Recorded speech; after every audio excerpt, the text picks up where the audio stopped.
Uh, can someone help me? I think I'm stuck. Help! Help!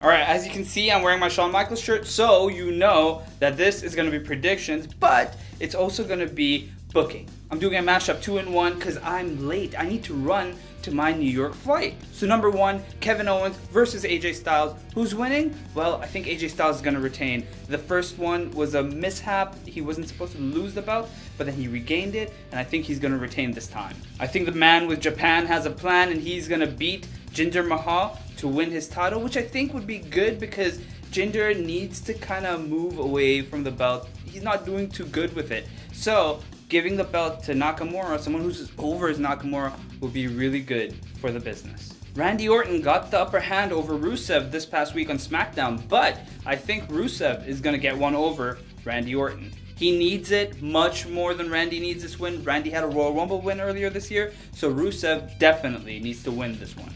It's the Uso Hype versus the New Day, and I think it's too early for the New Day to give up their belts because the New Day need to go and feud with other teams on SmackDown, and this is the best way to do it. God damn it, I'm the first person I think who will be there for a Shark Cage match twice.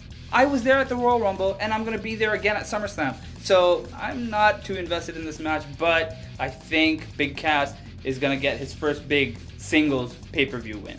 So, what the fuck? Baron Corbin lost the Money in the Bank. I don't even know what that was. But he has to redeem himself by beating John Cena this Sunday at SummerSlam. It's the two freaks of nature, Finn Balor and Bray Wyatt, coming to the head at SummerSlam. This time, Finn Balor will be in his demon getup. So, Finn Balor needs more big wins because he has to come up to the main event. And this is the best way to do it. So this pay-per-view is Rematch City because Tozawa will face Neville again. And I think it's a pre-show match, but I'm not sure.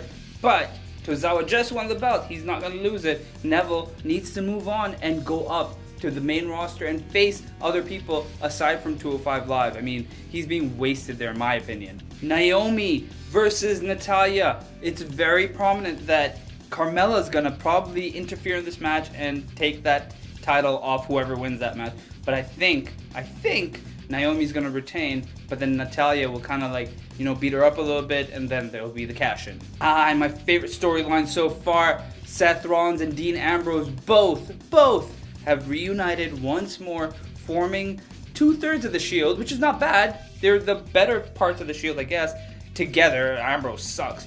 But both of them coming together is great for Raw because they will move on and they'll fight for titles, and they're going to be defending against different tag teams, and they're a great tag team. Don't get me wrong, as much as I hate Ambrose, they are a great tag team. Seth Rollins and Ambrose put on a great show. So, only good things can come from this by Seth and Dean winning the titles at SummerSlam. And probably two of the hottest girls on the roster, Alexa Bliss and Sasha Banks, both come for another match, which is another rematch again, but you know what? They can put on a good match, and this time it should be a clean finish, I hope, fingers crossed. But this time, Alexa Bliss should lose the belt to Sasha. I think. She should lose it, but I think Bliss will retain. Let's see what happens. And now, the final match, the one we've all been waiting for, the fatal four-way between the four freaks of nature, Brock Lesnar, Samoa Joe, Braun Strowman, and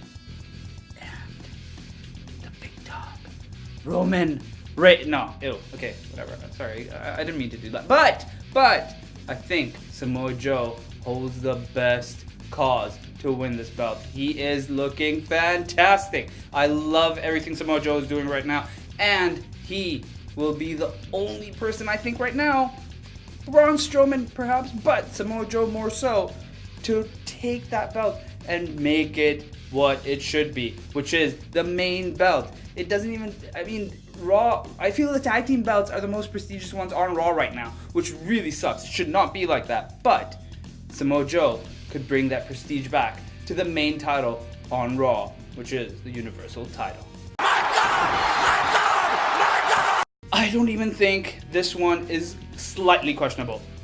Baron Corbin lost the... What the fuck? What just happened? How did he lose? Why did they do that? It makes no sense. And it was the most shocking thing I've seen in a very long time. Why would they do it? Did they do it purely for the shock factor? Because it worked. It worked. I was dumbfounded. I had no idea why they did it. It was just, they did it. That's it. Boom. Why? With SummerSlam coming up, I went back and watched a few SummerSlams, and one of them was the one in 2008. The 2008 SummerSlam had some great matches. Batista versus Cena, for instance. They had Punk versus JBL, which was a great match. And Edge versus The Undertaker in Hell in a Cell. I mean, that match was so good. If you haven't watched this pay-per-view, go ahead and watch it right now. Watch it right before SummerSlam. You will build yourself up for this event because that was a great card. The poster for 2005 SummerSlam is one of my favorite ones for obvious reasons, and the matches that they featured on this card, just wow. Edge versus Cena. Edge and Cena were at the peak of their rivalry, just going at it every single week, one-upping each other every time. And it was great to watch. And DX versus the McMahons. That rivalry was so good. DX reformed and were taking on the McMahons. And like always in classic fashion, they did a great job. And my number one has to be one of the first SummerSlams that I've ever watched, and that was in 2003. That SummerSlam was such a good SummerSlam, and even hosted an Elimination Chamber match featuring Triple H, Goldberg, Shawn Michaels. I mean, these are just to name a few of the guys. It was such a great match, and everything about that match was just almost near perfection. You could not better that pay-per-view because the star power was just almost overwhelming. Trailing this list is Big Cass this week because Big Cass needed some help to take down the Big Show. The Usos pick up a big win over the tag team champions, but did they really pin the real tag team champions? They may have not. We'll find out at SummerSlam. Brock Lesnar, with that anger that he is going to defend his belt, he is at number 8. The Maharaja retains his title. He had a title match after beating John Cena. Well, not really beating him, but still, he retained his belt. He is at number 7. And the man who cost Baron Corbin his briefcase, John Cena, is at number 6. Bray Wyatt beat Finn Balor and then covered him in some weird red liquid, awakening Finn Balor's demon. Jason Jordan, wow, big win with the Hardy Boys. He's at number 4. And the new Raw Women's number 1 contender, Sasha Banks, gets a big hometown win, which is really rare, number 3. And the new Cruiserweight champion, Akira Tozawa, defeating the long reign of Neville, number 2. And probably the greatest story in a very long time, making me not hate Dean Ambrose. That has to give you that number 1 spot. Seth and Dean tied for number 1. Another SummerSlam trivia. In 2007, Booker T had a match against a very special wrestler who was making a return.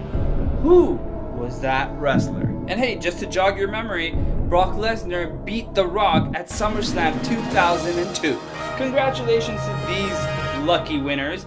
They have been featured on this list, and you can be featured on this list too if you can answer this week's trivia question correctly. Now, if you're watching this before SummerSlam, keep an eye out for me if you're there. I will be there at NXT and SummerSlam, and I look forward to seeing you guys outside the arena so I can give you some free t-shirts. All you have to do is answer my trivia questions, and you get a free t-shirt. So, I will see you at SummerSlam. And again, like always, Kayfabe Jobber, out.